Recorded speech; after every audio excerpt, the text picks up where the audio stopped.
caso clínico para quem atende criança com odontologia miofuncional e MyoBrace associado. Uma pergunta muito frequente que veio agora e eu consegui esse tempinho para gravar esse vídeo.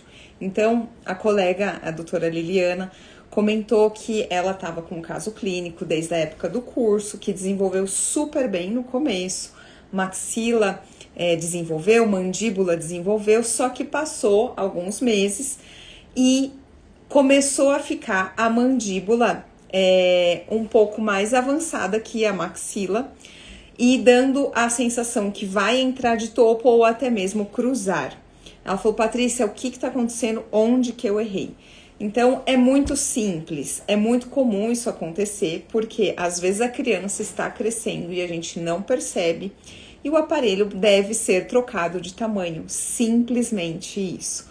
Na grande maioria dos casos, é só isso que precisa ser feito, trocar o tamanho do aparelho.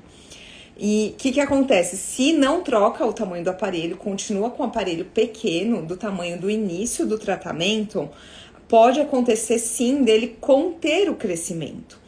E aí dá a sensação de que a mandíbula, como o aparelho ele acaba ficando mais firme na maxila, dá a sensação que ele está estimulando só a mandíbula, e não é isso. Na verdade, ele está estimulando o músculo que está solto, do osso que é solto. Como a maxila está presa, então ele não consegue fazer esse estímulo, mesmo porque o tamanho está pequeno. Então ele começa a conter o desenvolvimento da maxila.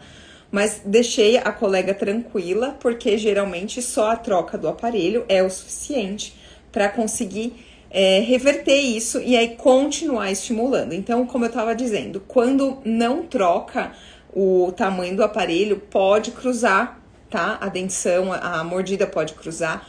Pode ficar de topo também, na região anterior, e pode dar a sensação que MyoBrace só estimula a mandíbula, que não é indicado para classe 3. Mentira! Ele acontece sim, isso pode acontecer, mas é um erro de iniciante, eu já errei com isso também. Já tive casos que eu não esperava como a criança responde rápido ao estímulo. Aliás, faz pouquíssimo tempo, eu peguei uma criança com um K1 pequeno, aí a gente ficou o protocolo bonitinho, 6 meses, com 6 meses troquei para o K2 pequeno também, porque não tinha trocado ainda nenhuma dentição anterior, só tava com o primeiro molar permanente erupcionando, e aí eu troquei para o K2 pequeno. Para minha surpresa, essa criança respondeu tão rápido, que em poucos meses de K2 pequeno, eu já tive que trocar para o K2 médio. Se eu não me engano, deu um mês e meio. A mãe falou, Patrícia, tá começando... E dessa criança, eu tirei foto todas as consultas. Então, sendo 7 meses, eu tenho 7 fotos de acompanhamento dela. E ela falou, Patrícia, tá acontecendo uma coisa estranha, tá começando a ficar de topo. Eu falei, não acredito que ele já cresceu. E não deu outra, ele voltou. Eu falei, é isso mesmo, a gente vai trocar para o K2 médio. E aí, o que acontece com bastante frequência? Da gente pegar uma boquinha, é que o meu modelo pequeno tá embaixo do celular, de pegar uma boquinha de tamanho, vou usar essa aqui de dentição decídua, tá? Muita gente pega essa boquinha que tá na cara, que ela é um tamanho pequeno, mas se a gente manter o tamanho pequeno, aí acontece da gente travar o crescimento. Então, vai dar a sensação mesmo que o aparelho é muito grande para aquela boquinha, para aquela criança que muitas vezes é pequenininha, magrinha, mas precisa fazer a troca. E é quando eu faço aquela analogia com tênis. Sabe quando a gente compra um tênis um pouquinho maior para a criança, porque ela vai crescer? Se a gente comprar do tênis do tamanho que ela tá hoje, ela vai perder muito rápido? É a mesma coisa, tá? Então, é muito comum a gente olhar para uma boca e falar, não imagina que ele é médio, eu não vou trocar esse aparelho agora. Pode trocar, porque eles se adaptam. No máximo, você vai precisar cortar em alguns lugares, na região posterior do aparelho, ou nas bridas aqui em cima. Tem os lugares mais clássicos que a gente sempre acaba fazendo alguns ajustes, quando a troca é realmente muito rápida em relação ao crescimento da criança, tá? mas é surpreendente como a postura de língua correta estimula o crescimento maxilomandibular da criança de um jeito que muitas vezes, até hoje, eu tenho 10 anos de MyoBrace, até hoje às vezes eu me surpreendo com o estímulo que a língua no lugar certo causa e a respiração nasal causa. Tá? Então, quanto mais colaborador é a criança, é a família, os pais que estão acompanhando ali, mais rápido vai ser esse desenvolvimento e mais rápido provavelmente vai precisar ser feita a troca de tamanho de aparelho, tá? Agora tem aqui, a Lucineta perguntando, e no adulto, quando dá diastema? Quando dá diastema no adulto, pode ser várias coisas, principalmente ausência de selamento labial com o aparelho em posição, falta de exercícios, e não tá usando o aparelho acordado. Por quê? Quando esses 3 itens acontece do paciente colocar o aparelho em posição e aí ele não tem o selamento labial, não tá fortalecendo a musculatura, não tá usando acordado, os lábios vão ficar desencostados. Então lembra que MyoBrace é um aparelho muscular, ele é sustentado na boca em posição por conta da força da musculatura, principalmente do selamento labial.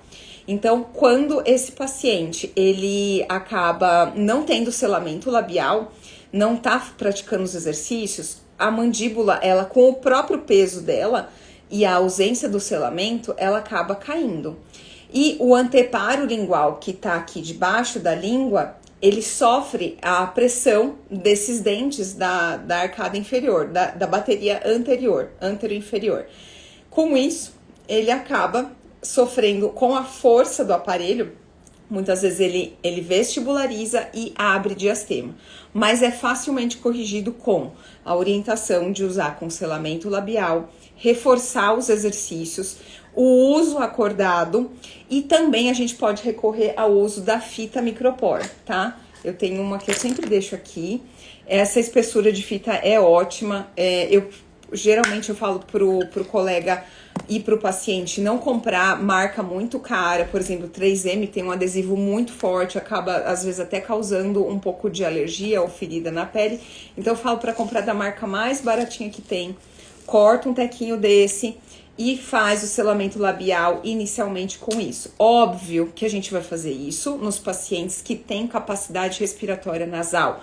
Quem tem obstrução nasal mecânica, a gente vai recorrer a alguns aparelhos que têm abertura da respiração bucal, mas isso é assunto para um outro vídeo.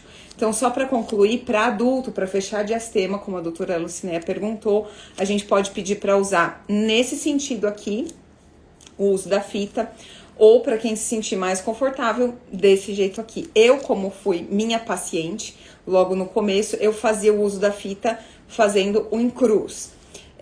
Na MyoBrace dos Estados Unidos, uma professora também aconselha colocar uma só na diagonal.